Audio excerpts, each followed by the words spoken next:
Round Valley is a new preserve, so it's a good example of how preserves are created. The first piece was bought in 1988, just the bottom of the valley, and later other pieces, including the big canyon leading here, were acquired, and the preserve was expanded to over 2,000 acres.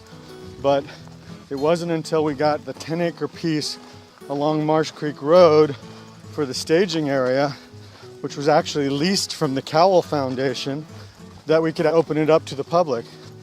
And that was a fast track. The idea that we could begin a preserve and open it within 10 years, that's a really fast set of events. And we were pushing to open it because when you open a preserve, people fall in love with it and become its defenders.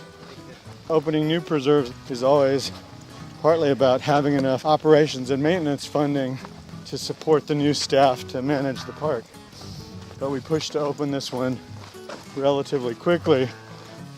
We were facing all kinds of other big threats nearby, including a 5,000 unit housing proposal across the road on the 4,500 acre Cowell Ranch. More and more industrial applications from windmills and various pipeline companies. Just the sheer weight of East County development pressure, which is really the battle zone for the Bay Area, Eastern Contra Costa and Alameda County. At the same time that they're one of the biggest concentrations in the world of endangered species. That's kind of a recipe for a train wreck. That's why a lot of preservation has taken place out here over these last 20 years to expand these endangered species parks to serve a bigger population and ultimately to encircle the Morgan Territory Marsh Creek area, leaving a huge natural open space area at the center of the county, centered on Mount Diablo.